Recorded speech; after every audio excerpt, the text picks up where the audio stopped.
Oke, berarti mungkin untuk nge-summarize dikit ya, value investing tuh Hmm, pokoknya nggak cocok nih untuk orang-orang yang lebih suka ke trading ataupun scalping. Jadi kayak jangan harap kalau misalnya kalian value investing, besoknya udah kaya atau bulan depan lagi udah kaya gitu. Karena untuk value investing kita tuh harus cari perusahaan-perusahaan yang emang harganya tuh harga sahamnya tuh masih murah. Padahal perusahaan ini merupakan perusahaan yang bagus dan cara perusahaan ini bisa nyampe sahamnya bisa nyampe ke value aslinya itu butuh waktu yang panjang juga. Nah, iya. mungkin selanjutnya nih ya, kita akan masuk karena kita udah tahu nih value investing tuh apa dan tadi udah kasih contohnya juga. Gimana sih Hmm, caranya kita screening saham nih buat nyari saham-saham yang value-nya tuh masih bagus. Apalagi kan saham-saham ini kan banyak banget ada ratusan juga ya. Nah, itu hmm, caranya hmm, gimana hmm. sih? Ya, kalau screening sendiri, saya sendiri juga tidak ada metode khusus dalam screening saham gitu ya, karena memang saham ini kan ya ibaratnya kita bicara value investing, kita ngelihat bahwa perusahaan yang satu dengan yang lain pasti berbeda kan gitu. Nah, kebanyakan orang kesalahan mindsetnya adalah mereka selalu membandingkan valuasi-valuasi di satu saham dengan saham yang lain, misalkan di sektor yang sama gitu ya. Misalkan kita lihat saham sektor properti, ada saham misalkan saham ada PWON, kemudian ada Dimas, kemudian ada BES itu ya, BEST itu. Nah, dibandingkan nih mana pernya yang paling kecil, itu Iya. yang paling murah, nah kita beli yang itu gitu. Nah, menurut saya itu tidak tepat. Kenapa? Karena ya mereka beda nih bisnisnya.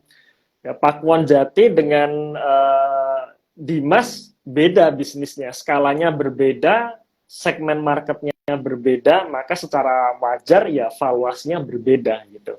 Nah, jadi kita nggak bisa istilahnya screening mana misalkan per terendah, kemudian PBV terendah, ROE terbesar, kemudian kita milih ROE terbesar dengan per yang termurah, itu yang paling murah berarti kita beli seperti itu. Nah, itu nggak bisa. Ya itu menurut saya itu kurang tepat gitu ya, ya salah gitu menurut saya ya. Nah, maka yang lebih tepat adalah ya memang kita mempelajari nih bisnisnya apa, dia bergerak di sektor apa, kemudian segmen marketnya seperti apa. Nah, apakah di tahun depan, di masa depan pertumbuhan kinerjanya masih ada atau enggak gitu, dalam artian apakah nanti di tahun depan perusahaan bisa menghasilkan laba yang lebih tinggi atau tidak. Nah, sebenarnya di situ. Nah, maka di sini kalau saya sendiri pertama untuk rasio yang selalu saya amati pertama adalah ROE gitu ya. ROE ini menurut saya rasio yang terpenting karena ROE ini kan kita bicara filosofi mengenai berbisnis. Kalau berbisnis itu ya bagaimana caranya kita mendapatkan laba sebesar-besarnya dengan modal sekecil-kecilnya. Kan itu ROE seperti itu kan. Nah, selain ROE, kita juga perlu lihat perkembangan kinerja per tahunnya. Apakah secara histori dia naik, kemudian ada potensi naik di tahun ini atau tidak. Seperti itu. Nah, itu yang terpenting. Baru masuk ke valuasinya, bagaimana PBV dan bagaimana PE rasionya. Seperti itu sih. Jadi kalau screening saham tertentu, screening dari istilahnya apa namanya memilih dari 700 lebih saham ini saya tidak tahu yang cocok yang mana, cuman yang terpenting memang kita melihat dari sisi perusahaannya itu sendiri, fundamentalnya seperti apa, ada potensi tumbuh atau tidak, nah itu yang lebih penting. Mungkin bagi kita yang kadang sering bingung ya, pengen investasi tapi mulai dari saham mana dulu, nah bisa kita start ya dari saham-saham yang kita kenal aja nih gitu. Iya. Kan banyak nih dalam keseharian kita kan sebenarnya banyak nih barang-barang yang dimana si produsen atau si pemasar dari barang yang kita pakai ini kan perusahaan publik kan ya. Misalkan kita anak kos nih, anak kos udah pasti itu makanan sehari-hari Indomie kan kayaknya pasti itu ya enggak. Ya, nah Indomie ini kan ternyata produsennya adalah ICBP kan gitu. Nah, Iya. bisa mulai dari situ.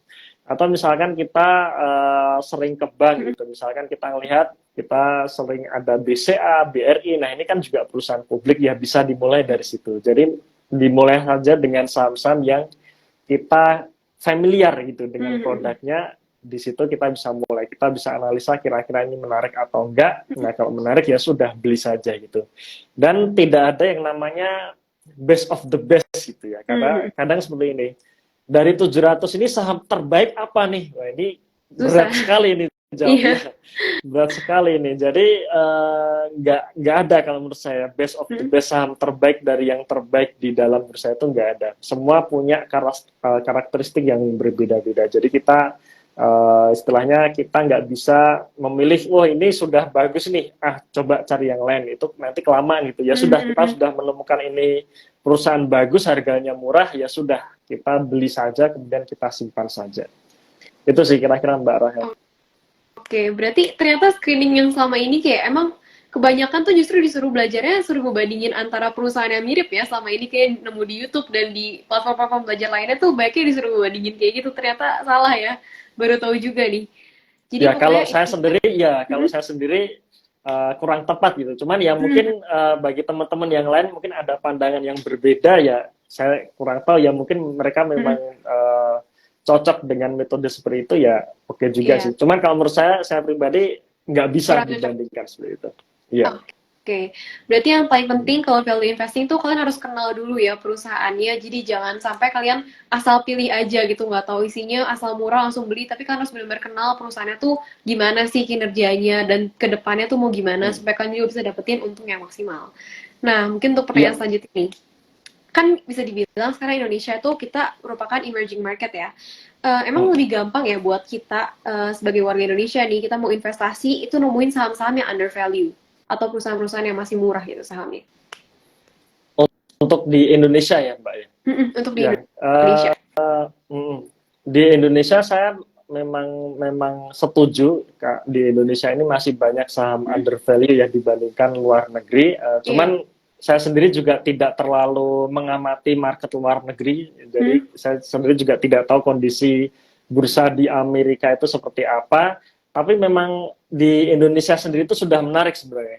Jadi kalau misalkan kita mau masuk ke marketnya Amerika, nah market di Amerika itu sudah sangat besar gitu, udah sangat besar, sangat istilahnya lebih kompleks dibandingkan kita. Nah, istilahnya kalau untuk bergerak lincah ini menurut saya agak sulit gitu ya, susah dibandingkan kita yang dimana emerging market ini menurut saya masih bergerak lincah gitu, masih bergeraknya lebih lincah dibandingkan market-market yang lebih besar seperti marketnya Amerika gitu. Dan saya setuju untuk kondisi saat ini ya, IISG di bawah 7.000 ini menurut saya masih banyak saham-saham yang undervalue. Selain misalkan saya sebutkan aja ya, selain batu bara ya banyak yang undervalue ya, properti masih murah ya, consumer good juga murah, kemudian otomotif juga murah menurut saya. Ya, jadi menurut saya menurut saya masih banyak yang murah gitu. Batu bara karena tahun kemarin udah naik aja sih gitu kan. Iya. Oke deh. Nah, mungkin nih selanjutnya nih Pak. Kalau misalkan di investor ini buatan Pak Purwita sendiri ya Pak Eros, belajar nemuin saham perusahaan yang memungkinkan untuk mencapai multi-bagger tuh gimana sih? Ya oke. Multi-bagger ini kan pengertiannya adalah saham-saham yang dia bisa memberikan return di atas 100% itu kan ya. Jadi kalau misalkan saham yang dia bisa naik 100%, kita cuan 100%, itu kita anggap sebagai saham multi-bagger. Ya sebenarnya multi-bagger ini macam-macam. Ada one bagger, two bagger, three bagger, dan sebagainya sampai 10 bagger gitu kan, ketika saham itu naik 1000% gitu kan ya. Nah kalau saya sendiri itu pengertian umumnya. Kemudian caranya. Nah, caranya ini juga macam-macam. Kalau kita bicara mengenai saham-saham multi-bagger dari saham-saham yang digoreng itu juga bisa kan gitu kan. Iya, banyak saham-saham yang digoreng itu bisa. Kemudian kita mencari saham-saham yang punya potensi naik 100% dari sentimen yang sangat kuat saat itu juga bisa. Ya, jadi misalkan tahun 2021 kita beli aja saham-saham digital itu rata-rata kemudian naik 100% ya. Atau tahun 2022 kemarin kita beli aja saham batu bara tuh. Rata-rata juga naik 100%. Gitu. Bahkan saham Bumi Resources pun yang dimana kalau kita lihat secara fundamental itu istilahnya berat gitu kan ya. Ibaratnya berat, nggak sehat, tapi tetap aja bisa naik juga ya, walaupun ada unsur misalkan ada yang grup Salim masuk dan sebagainya, akhirnya membuat Bumi Resources naik, tapi ujung-ujungnya juga akhirnya naik juga tuh batu bara ya. Nah, itu cara misalkan kalau kita bicara mengenai sentimen. Jadi naik karena digerakkan oleh sentimen. Sebenarnya kalau batu bara sendiri kemarin karena memang kinerjanya juga sudah naik sih. Jadi saham-saham batu bara di tahun kemarin itu saya anggap dia naik karena memang kinerjanya bagus dan sentimennya kuat kan Iya. gitu. Nah, kalau saya sendiri saya lebih senang cari saham-saham yang punya potensi untuk naik multi bagger secara kinerja gitu. Karena kalau secara kinerja ini enak gitu. Enaknya kita misalkan bagi kita khususnya yang tidak punya waktu untuk memantau market ya. Misalkan kita pekerja kantoran nih. Dari pagi sampai sore ngantor gitu. Kayaknya berat juga ya kalau kita misalkan mau mengikuti saham-saham gorengan ini untuk naik Iya. cari saham multi bagger kayaknya berat juga tuh. Nah kan nggak mungkin misalkan kita customer service bank gitu ya, baru ngelayani nasabah, ada nasabah mau buka rekening bank gitu. Oh Reading tunggu dulu. dulu Bu, iya saya mau trading dulu nih gitu. Kayaknya kan nggak mungkin kan. Nah Iya. makanya yang paling enak buat kita-kita yang sibuk ngantor ya nggak punya waktu buat mantau market setiap hari ya kita cari saham-saham multi bagger dari kinerjanya. Nah, dari kinerja ini simpel seperti ini. Kalau misalkan kinerja perusahaan itu tumbuh, misalkan tumbuh 500%, berarti secara wajarnya harga sahamnya Baik, juga paling ikut enggak ya. naik ya, akan mengikuti gitu. Karena dalam jangka panjang harga saham itu akan mengikuti kinerjanya. Nah, seperti itu. Jadi, kita bisa cari nih, mana kira-kira saham yang dia punya kenaikan kinerja misalkan 500% dalam waktu yang relatif singkat. Itu menarik. Misalkan katakanlah kalau misalnya kita bicara saham BBRI atau BBCA gitu ya, dia Iya. tetap naik nih satu bagger 100%, tapi jangkanya kan cukup panjang, Iya, misalkan pasti. 5 atau 7 tahun. Nah, kalau kita lihat selama 5 atau 7 tahun ini kinerjanya karena memang naik terus gitu. Naik terus dan selama kurun waktu jangka panjang ini naiknya juga kira-kira katakanlah 200% kenaikan kinerjanya gitu kan. Nah, sekarang kita cari nih saham-saham mana yang bisa kinerjanya ini naik 200 atau bahkan 500% tapi dalam waktu misalkan setahun atau 2 tahun gitu. Nah, jadi kalau kita bisa menemukan saham-saham seperti itu, potensi untuk menjadi multi baggernya besar seperti itu.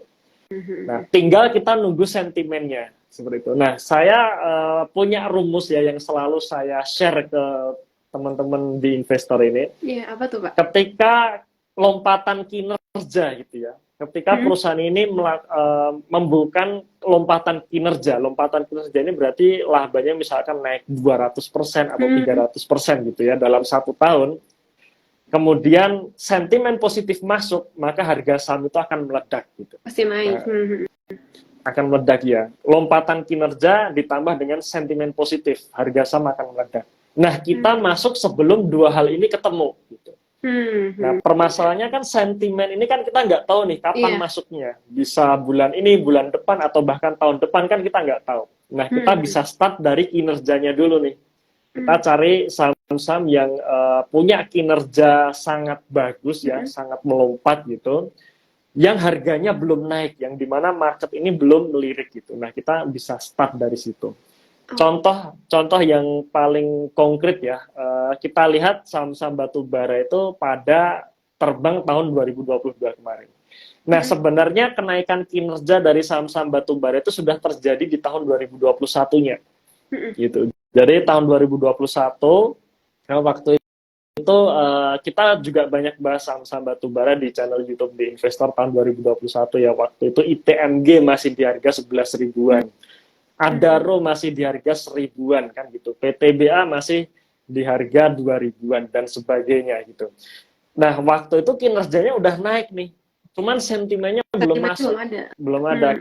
Kenapa? Karena tahun 2021 itu waktu itu masih gencar kampanye green energy kan gitu kan.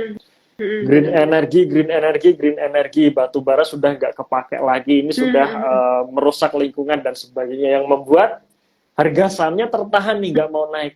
Padahal kinerjanya udah naik gitu. Nah, ketika kinerja udah naik, secara realnya di dunia nyata, permintaannya kan ada berarti gitu kan. Permintaannya ada, kemudian batu bara juga sangat dibutuhkan. Bahkan secara nalar pun, batu bara nggak mungkin langsung di stop tahun itu juga gitu kan. Nggak mungkin di stop, butuh waktu yang panjang. gitu. Nah, dari situ kita bisa mulai masuk tuh.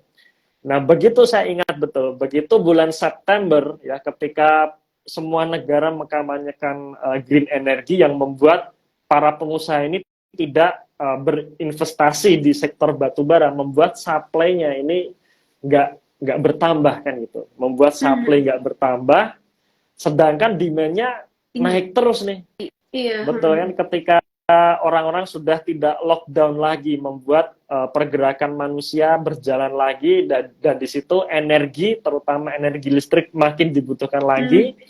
Bahan baku untuk pembangkit listrik termurah saat ini ya masih batu bara kan gitu. Ya sudah, mau nggak mau bulan September sentimennya baru masuk, terjadi krisis energi di Eropa.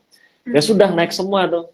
Startnya dari September 2021 tuh, masih ingat betul. Naik semua, dilanjut sampai akhir tahun 2022 kemarin gitu. Nah, jadi kita bisa start dari kinerjanya ini lebih santai gitu.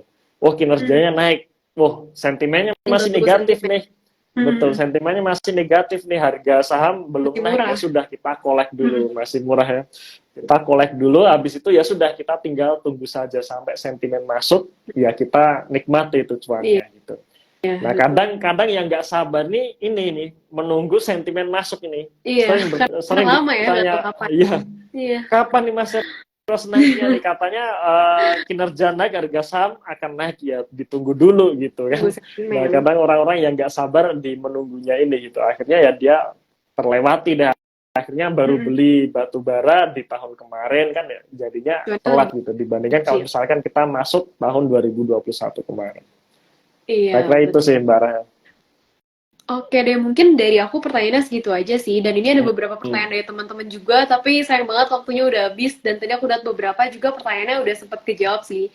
Jadi, thank you so much ya Pak Eros sekali lagi buat malam ini. Bener-bener insightful banget. Aku sendiri juga belajar banyak banget soal gimana cara value investing dan gimana caranya nanggepin market di saat-saat kayak gini. Sekali lagi, thank you so much Pak.